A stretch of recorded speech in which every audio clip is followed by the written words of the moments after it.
Jesus saiu da sinagoga e foi com Tiago e João para a casa de Simão e André, 4 amigos, 4 discípulos de Jesus. Aqui nós vemos que Pedro era casado. Como que eu sei disso? Porque ele tem sogra, né? Então ele era casado. Oi, padre, mas por que o evangelho nunca fala da mulher de Pedro, que ele era viúvo? Segundo os historiadores, a mulher dele tinha falecido.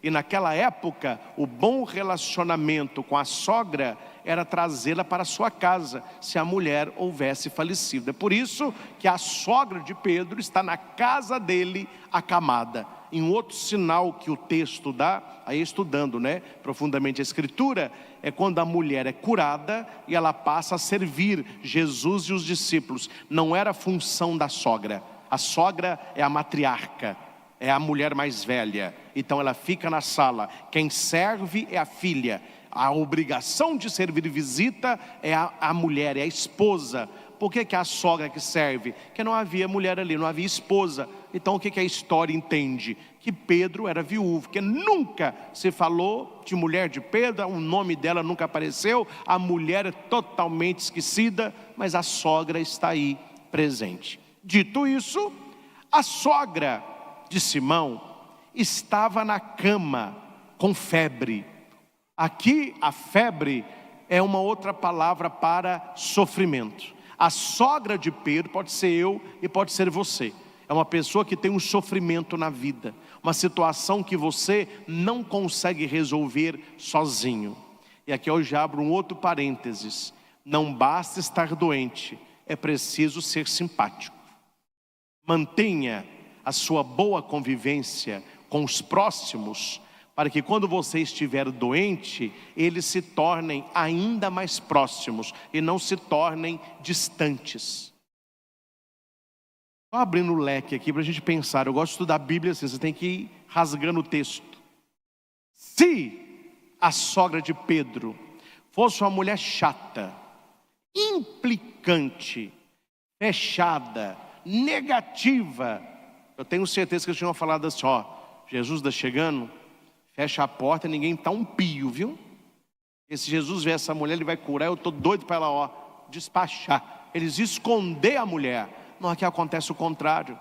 Ela está doente? Está. Mas a gente nota pelo texto que ela é uma querida. Eu não sei como era a sogra de Pedro, mas eu vejo uma senhora muito simpática, disponível, trabalhadeira, atenta aos detalhes, cuidadora da casa.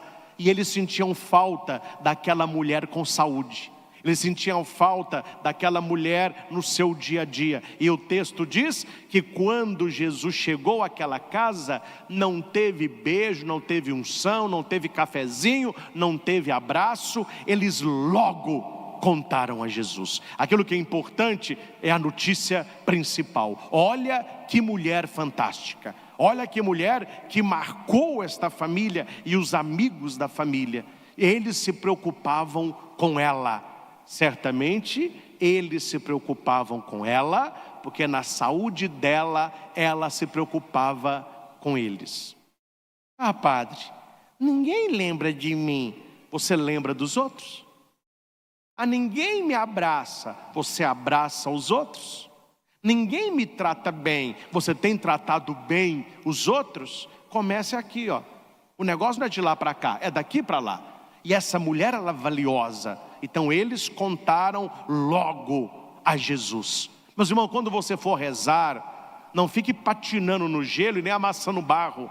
Conte logo para Jesus qual é a situação que te aflige. Não faça uma oração mascarada. O que é uma oração mascarada? Uma oração sem expressão. Uma oração sem expressão. Veja agora, está chegando aí o carnaval, as pessoas vão colocar máscara. Aí você olha para a pessoa, você não vê a pessoa, você vê a máscara dela. Você não vê se ela está sorrindo, se ela está chorando, se ela está com um olhar de deboche, se ela está no sofrimento. Você vê a máscara. Quando você for rezar, a primeira coisa que você precisa fazer é tirar a máscara e mostrar para Deus a sua verdade. A sua verdade. Eu falo, meus irmãos, pela minha experiência de padre há 18 anos, o ir à igreja é importante, mas o estar na igreja com o coração fechado, escutando num ouvido, saindo no outro, ir à missa para bater cartão, ou porque alguém insistiu que você estivesse, é uma perda de tempo fenomenal. A pessoa entra seca e ela sai seca. A pessoa não é abençoada e a pessoa não enxerga isso. A pessoa deveria se colocar no espelho da verdade. Eu estou indo à igreja, eu estou sendo uma pessoa abençoada. Deus tem abençoado a minha vida, Deus tem me ajudado a ficar de pé, como ajudou a sogra de Pedro. Eu noto que Deus me sustenta. Eu sou uma pessoa curada por Deus. Ele expulsou da minha vida algum mal? Não, vai à missa, entra de um jeito, sai do mesmo jeito. Que perda de tempo, meu povo, que perda de tempo. Então é necessário abrir para Deus as portas do nosso coração, como foram abertas as portas da casa de Simão e de André. Ele não entrou pela janela, não desceu igual Noé na chaminé, ele foi acolhido. Primeira coisa que eles fizeram, abriram as portas e receberam o Senhor. Abra as portas do teu coração e deixa Deus entrar. E quando Deus entrar, apresente para Ele logo qual é a situação. Não deixe para depois. Depois pode ser muito tarde. Ah, padre, depois eu vou à igreja, depois eu rezo, depois eu me confesso, depois eu vou convidar tal pessoa. Não existe depois nas coisas espirituais. É urgente. A salvação da nossa alma é algo que não pode ficar para amanhã. Então faça como Tiago, João, Simão e André. Apresente logo a Jesus a sua situação, a verdade da sua vida. E aqui nós temos uma sequência de atitudes. Jesus se aproximou, Jesus segurou a sua mão, Jesus a ajudou, Jesus a coloca de pé. Olha, uma ação atrás da outra. Gente, aprende uma coisa. A cura de Deus na sua vida, ela tem etapas. Deus não é, me desculpe a expressão, Jesus não é a fada madrinha da Disney. Não é. As pessoas acham que Jesus tem na mão uma vara de condão. Aí você fala, Jesus, me faz isso. Plim! Um segundo. Nós estamos na geração miojo. Felicidade em 3 minutos. Eu quero tudo em 3, meu filho. Jesus não faz miojo. Ele capricha na macarronada. E para fazer uma macarronada caprichada, se começa pela massa. Depois vai para o molho, depois os ingredientes. Um bom italiano, para fazer um almoço de massa, ele começa às 7 horas da manhã para servir ao meio-dia. São processos. Eu não sei se você já alcançou a sua cura total, mas entre no processo. Jesus ele vai realizando as coisas na hora de Deus. Aqui ele se aproxima. Primeira coisa que ele tem que fazer na sua vida, se aproximar, é o início. Aproximar de você e você se aproximar dele, primeira coisa. Segunda coisa, peça a ele para segurar as suas mãos. Entrega a sua mão a ele. Se as águas do mar da vida quiserem te afogar, segura nas mãos de Deus e vai. Não é voltar, vai. Aproximou Jesus, entrega para ele a sua mão. Igual criança. Acho muito bonitinho criança. Meus sobrinhos estão aqui, eles estão andando perto de mim, eu faço assim com a mão, eles dão a mão, não precisa nem pedir não. Você faz assim para eles, eles dão a mão. Mão é sinal de confiança. Cuida de mim, me guia, me leva. Se aproxime de Jesus e dê as suas mãos a Ele, e Ele vai te ajudar. Ele vai te ajudar. Mas a ajuda de Deus é consequência da proximidade de Deus e de Deus segurar as suas mãos. Se Ele está perto de você, Se ele segurar as suas mãos, ele vai te ajudar. Você está entendendo o verbo? Ele vai me ajudar. Repita, ele vai me ajudar. De novo, ele vai me ajudar. O que significa ajuda? O que significa ajuda? É um auxílio naquilo que você não consegue fazer sozinho. Ele não vai te substituir, ele vai te ajudar. Você está empurrando, não estou conta sozinho. Jesus chega, vamos junto. Está andando. Jesus, você chegou? Então empurra para mim. Não. Eu não vim empurrar para você. Eu vou empurrar com você. Guarde isso. Jesus, quando entra na nossa vida, não é para viver a sua vida, é para viver com você a sua vida, abrindo-se a vida dele. E terceiro, ele a levanta. Ele entra na nossa vida, meus irmãos, não é para nos derrubar. Padre, Deus entrou na minha vida, eu levei uma rasteira que eu vou te contar. Quem deu a rasteira? Ou foi o diabo, ou foi o seu egoísmo, né? Porque Deus não nos coloca para baixo, ele nos levanta. Então olha a sequência: ele se aproxima, pega na mão, ajuda e levanta. Aí, meus irmãos, o que acontece com alguns por aí? Literalmente, dão uma banana para Jesus e vão viver a vida deles. O milagre, ele não termina quando a mulher levanta. O milagre continua na vida dela. Porque o texto diz que quando ela foi curada, ela começou a servir a Jesus. Ou não entendeu?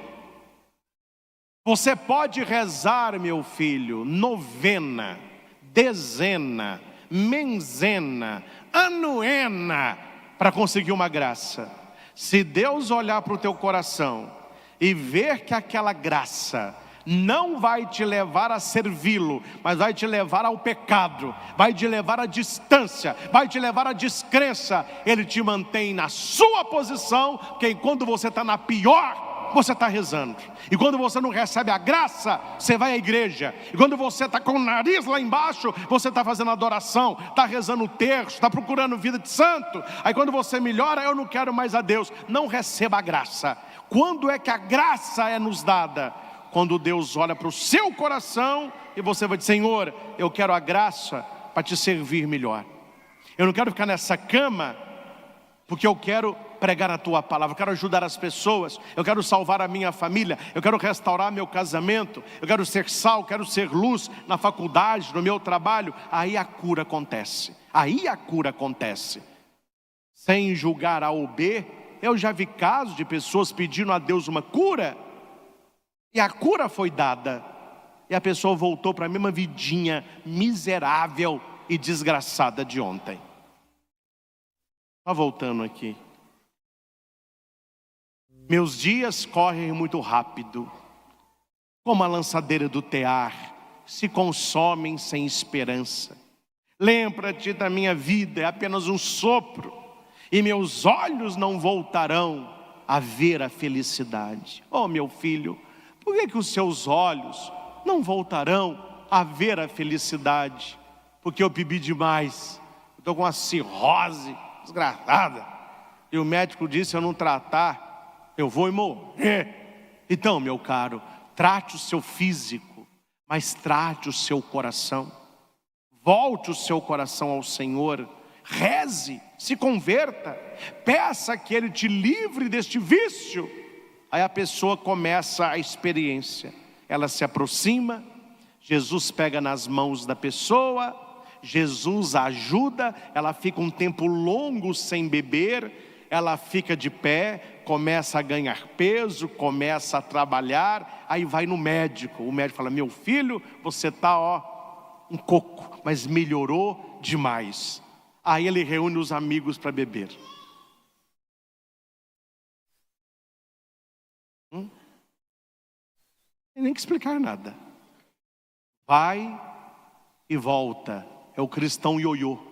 Ele não permanece. Ele vai e volta. a pergunta é: para que serviu a cura dele? Para piorá-lo ainda mais. Então a cura de Deus na nossa vida, ela acontece de maneira plena quando você tem no coração: eu quero servir a Deus, eu quero trabalhar para Deus, eu quero ser de Deus. Então a sequência, ela pode ser inversa. Aí não sou eu que estou falando isso, Raniero Cantalamessa. Ele vai dizer: quando você quer servir a Deus, Ele te põe de pé, Ele te ajuda, Ele segura as suas mãos e Ele fica perto. A sequência inversa. A sequência certa: Ele se aproxima, Ele pega as suas mãos, Ele te ajuda, Ele te põe de pé para você servi-lo. Mas se você quer alcançar a graça, comece a servi-lo, que Ele vai te colocar de pé, segurando as suas mãos, te ajudando e permanecendo ao lado. Texto maravilhoso nessa composição aqui de Marcos. Então, como já disse, a sogra começa a servi-los, porque Pedro não tinha aí a sua esposa mais. A pergunta aqui é mais uma, meus irmãos. Tem um filme muito bonito para você assistir, viu? Chama Abdu e a Rainha. Maravilhoso, pode assistir. Abdu e a Rainha. É um filme real, fatos reais.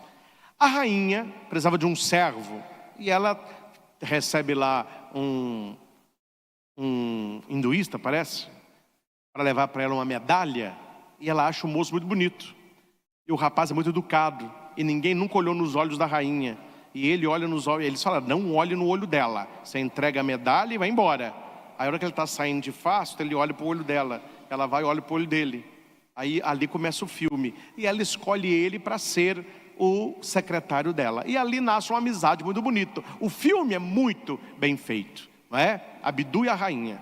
Chega no momento do filme, que eu não vou contar o filme, é claro, que a rainha está muito sofrida, chorosa. E ela fala com ele: Abdu, eu não tenho sossego, eu sou rodeada de gente o tempo todo, eu tenho que viver a minha realeza, e isso vai acabar comigo, eu vou morrer, esse pessoal vai me matar. Aí Abdu diz para ela: não há um lugar onde Vossa Majestade possa descansar? Ela fala: eu tenho uma ilha. Então ele fala: então vamos para lá.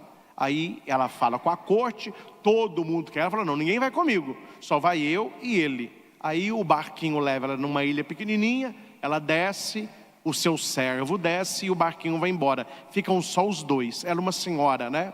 E ela toda de preto, ela começa a chorar. Atenção ao sofrimento da rainha. A rainha diz para ele assim: se as pessoas soubessem o peso que tem uma coroa, ninguém gostaria de usá-la. Aí você ilustra aí que coroa que é essa na sua vida, né? As pessoas acham que é muito, mas vai ver o peso. Se alguém soubesse o peso dessa coroa, ninguém queria usá-la. Ela continua: meu marido morreu e me deixou nessa posição delicada. Eu sou uma velha, gorda, idosa, com compromissos atrás de compromisso. Me diga, Abdu, qual o sentido de tudo isso? A hora mais bonita do filme, ele chega perto dela, ajoelha, pega na mão, fala assim: servir. Servir. Se eu sou um servo e sirvo a senhora como rainha pode servir toda uma nação. Se o ser humano aprender que a nossa vida tem sentido, quando você descobre por que você nasceu e a quem você deve servir, você se torna uma pessoa feliz. Aí ela levanta e ele vai andando atrás dela. Isso é a metade do filme. Por que eu estou contando esse fato? Porque aqui está que a sogra de Pedro, uma mulher idosa, começou a servi-los. Se você quer, dê. Se você deseja, ofereça. Começa de dentro de você. Comece servindo, ajudando lá na sua família, lá na sua casa, reclamando menos, sendo uma pessoa mais simpática, uma pessoa mais querida, uma pessoa que não critica os outros, que não atrapalha a convivência, mas uma pessoa querida como era essa senhora aqui, que eles logo quiseram que Jesus fizesse algo por ela. E Jesus fez por ela, e Ele é capaz de fazer também por você.